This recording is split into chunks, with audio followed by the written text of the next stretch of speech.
Sí, Tatiana, muchas gracias por este espacio que nos brindas. Agradecemos que es importante la información para el magisterio, para la opinión pública.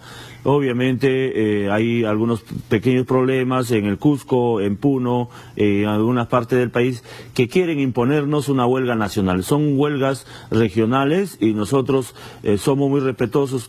Somos el organismo, el único organismo reconocido por el Ministerio de Trabajo. Somos un organismo de ámbito nacional y en esa lógica, obviamente nosotros habíamos realizado un paro nacional contundente que ustedes habrán visto el día 13 y también en horas de la tarde nos hemos reunido con los funcionarios de alto nivel del Ministerio de Educación y el día jueves y viernes, y bueno, y estamos teniendo algunos avances en beneficio del magisterio. ¿A qué acuerdos llegaron con esas reuniones que han sostenido con representantes del ministerio? Bueno, nosotros hemos llegado a un acuerdo de que el incremento de remuneraciones va a ser teniendo en cuenta los compromisos firmados con el gobierno del año pasado, unos compromisos donde decían el piso salarial de 2.000 soles. Lo concreto es que los congresistas aprobaron este año, en el mes de febrero, que el incremento se iba a dar de 2.000 soles el año pasado, pero además teníamos que trabajar entre 2 a 5 horas más. Sí. Por lo tanto, eso ha creado una reacción en el magisterio diciendo, sí queremos aumento, pero sin aumento de horas de trabajo. Entonces, ahora sí se ha rectificado y se ha encaminado y nos parece bien. También otro de los aspectos que ha habido incremento de remuneraciones son para los maestros contratados. Definitivamente no debió darse el incremento fragmentado, primero a los nombrados en marzo y después en noviembre a los contratados porque hacemos la misma función. Menos mal se ha rectificado, aunque tarde, pero bueno, en agosto van a recibir ellos una remuneración. Esa remuneración, por ejemplo, para secundaria va a ser de 1.243 a 1.780, más de 500 soles, nos parece eso un gran avance y está garantizado para el próximo año que tanto nombrado como contratado se le va a nivelar a 2.000 soles. Ahora, ¿cuál es el panorama, cuál es la situación, ¿no? Porque lo que uno identifica es, hay un SUTEP nacional que convocó esa marcha que usted nos comentaba. Hay SUTEP regionales, la situación en Cusco es bastante complicada, la situación en Puno también es bastante complicada. Se habla de un SUTEP CONARE también. Entonces, ¿hasta dónde va a llegar esto? Ustedes son el sindicato mayoritario, nos dice que son los que tienen plena comunicación y están autorizados por el Ministerio de Educación. Entonces, ¿pueden realmente tener el control de esta situación? ¿Están comunicándose con los otros sindicatos?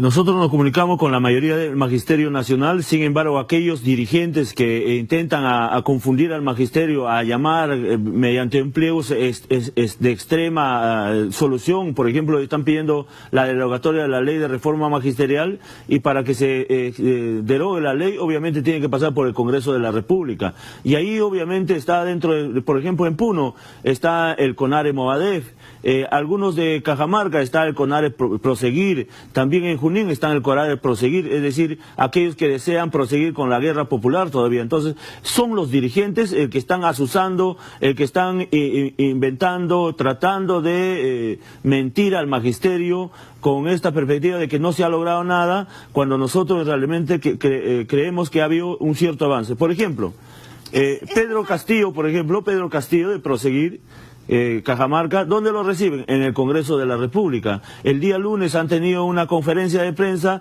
y nos parece que también los congresistas deben tomar una postura con el proceso democrático. Si bien es cierto hay que defender la escuela pública, el magisterio está postergado por muchísimos años, definitivamente hay la necesidad de mejorar, pero sin embargo estas personas ajenas a la verdadera democracia, a la práctica y respeto institucional, son aquellos que por el congresista Curro, que lo abre las puertas en el Congreso de la República, y este es del lunes, ¿no? El congresista Wilber Rosas, también el congresista, acá está el congresista Ochoa, ¿no? Que permanentemente han abierto las puertas, no desde ahora, sino de hace tiempo, y por eso que esos personajes vinculados a Sendero Luminoso se sienten con la autoridad, con la valentía, sorprenden a los maestros, inventan una serie de argumentos diciéndoles que ya vamos a solucionar, que no queremos la evaluación, que los congresistas tal o cual nos van a apoyar. Y eso es totalmente falso, porque dentro del Congreso, para aprobar una ley, una modificatoria de una ley, se tiene que ver la correlación de fuerzas.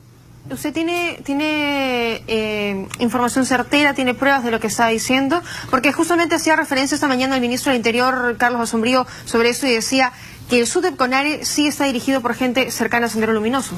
Por supuesto, ahí en los registros de la OMPE está, por ejemplo, el señor Andía, que es el supuesto dirigente de Arequipa, que el día de hoy se va a ir a la ciudad del Cusco y van a formar una federación ajena al sur. Ellos están dentro del Movadef, y usted sabe que el Movadef no ha podido inscribirse en este proceso electoral, pero definitivamente tiene su identidad. Ha sido el ala derecha de Sendero Luminoso que quería participar en este proceso electoral. Hay las evidencias correspondientes, hay incluso, por ejemplo, la señora Ruth Báez, que es la presidenta del Comité Nacional o del Comité Regional de Lucha del Cusco.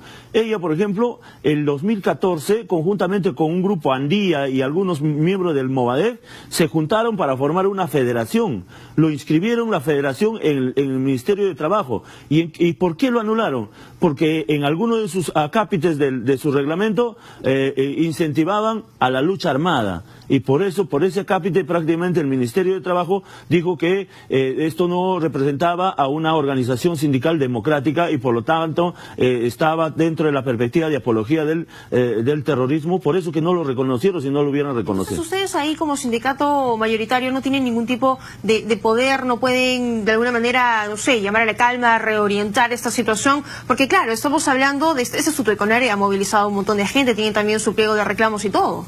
Definitivamente el magisterio debe identificar quiénes son, cuáles son sus orientaciones. Lo concreto es que ahí tienen un pliego maximalista donde solamente están exigiendo la destitución de la dirigencia nacional, están imponiendo una huelga regional indicándole y mintiéndole que es una huelga nacional cuando definitivamente es todo lo contrario. Ya, ¿y qué pasa en Cusco, por ejemplo? ¿Qué pasa en Puno? La ministra ha manifestado su preocupación porque es muy probable que si la situación continúa de esa manera se pierda el año escolar. ¿Ustedes responden a la misma preocupación? ¿Cuál es su postura? Definitivamente nosotros como defensores de la escuela pública gratuita y de calidad, eso también es nuestra preocupación. Como eje central tenemos al estudiante. Si bien es cierto, tenemos nuestros derechos también en la exigencia, también hay que ver por el derecho del estudiante. En esa perspectiva hacemos un llamado a la gran mayoría del magisterio, no a la dirigencia que miente, engaña, difama sin ninguna evidencia.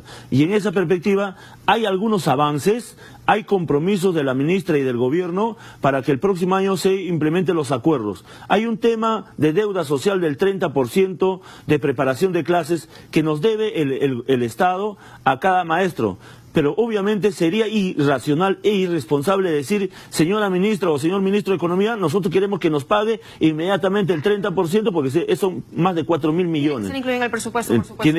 Es un proceso gradual y por eso que nosotros estamos conversando con algunos congresistas para que incluyan dentro del presupuesto un tema también que era un tema de contradicción. Los profesores que provenían de la ley del profesorado y que tenían un cargo de director, subdirector, especialistas, ¿cuánto cobraban? Entre 4 soles, una miseria, hasta 176. Y los que provenían de la ley de carrera pública magisterial cobraban 600 soles, 400, 600 y 800 soles más. Este proceso de discriminación desde 2012 hasta ahora, ya hay el compromiso para que el próximo año si va a haber una homologación. Entonces, hay aspectos importantes y la solución última por el cual están exasperados los maestros es la situación de evaluación de desempeño laboral. Ya, ustedes estaban en contra de esto, pero entiendo que esto se ha modificado también, que va a haber una única evaluación y luego va a haber una siguiente. Estaban preocupados por el tema de despidos también. Obviamente por el tema de despido, la ministra se ha comprometido que no va a ser para el despido, espero que lo aclare, pero lo concreto es que dentro del magisterio hay una desinformación de cómo es que se le va a evaluar dentro de los directores que van a ser los evaluadores también. ¿Ustedes no tienen también una responsabilidad? Digo, ¿cuál es su autocrítica? Porque sí hay mucha desinformación y pareciera que hay sindicatos, hay gremios por todas partes y cada uno entiende y escucha, parece lo que está en la medida de sus posibilidades, de sus alcances, no lo sé. ¿No tienen ustedes algún tipo de autocrítica? Nosotros definitivamente tenemos nuestra autocrítica porque no hemos podido llegar a la gran mayoría del del Magisterio Nacional. Nosotros tenemos solamente 6 licencias a nivel nacional, es insuficiente, pero a pesar de eso tenemos que hacer y seguir haciendo los grandes esfuerzos. Solamente este año había un cronograma para la evaluación de desempeño laboral. Nosotros le planteábamos a la ministra que era importante un proceso de información y de actualización pedagógica a nivel nacional para crear las condiciones pedagógicas de tal modo que en mejores condiciones, valga la redundancia, vayan los docentes a esa evaluación. Y como ella misma lo ha dicho, su objetivo no es despedir, sino su objetivo es formar, cualificar al magisterio, y en esa perspectiva nosotros pedimos a través de este medio a la ministra y al gobierno de que se postergue para el próximo año esa evaluación de desempeño laboral, y este año, en lo que va del tiempo, en lo que queda del tiempo de los meses, obviamente debe servir para hacer un proceso de capacitación permanente que va a beneficiar a los mismos estudiantes. Entonces, ese proceso está dado, la ley de educación lo permite que se haga primero las capacitaciones antes de las evaluaciones, y creemos que esa exigencia debe ser escuchada. Para ir finalizando, señor Velázquez, ¿cuál es entonces la labor del SUTEP de ahora en adelante y qué va a pasar? Sin duda tomo como ejemplo una vez más la situación de Cusco, porque ahí es donde la huelga ya ha pasado más de un mes, es la situación más preocupante, no digo la más radical, pero sí la más preocupante por el tiempo que pasa. ¿Cuál sería entonces de ahora en adelante la labor del SUTEP? Bueno, definitivamente hoy día nosotros tenemos una reunión con todo el Comité Ejecutivo Nacional acá en la ciudad de Lima.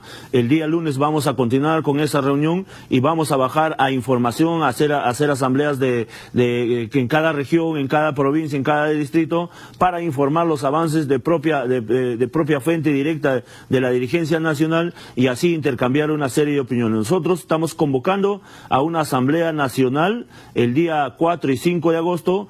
Ahí van a participar todos los delegados a nivel nacional de la mayoría de las regiones, y ahí se determinará lo favorable o desfavorable y los pasos a seguir a futuro. En esa perspectiva, yo insisto, persisto, exijo a la ministra sobre esta evaluación de desempeño laboral, la postergación, que sería una necesidad importante para que se busquen las mejores condiciones para el magisterio y obviamente para los estudiantes. Los agremiados no están en huelga. Nuestros agremiados, ningunos que están empadronados dentro del SUTEP, no están en huelga. Solamente aquellos que están en el CONARE, que están dirigiendo, están mintiendo, y los dirigentes que están conduciendo esa huelga, que quieren hacer aparecer que es nacional cuando es totalmente regional. Obviamente ellos no quieren saber nada del SUTEP, no quieren pertenecer al SUTEP, y obviamente tienen un estatuto propio y no están afiliados a nuestra organización.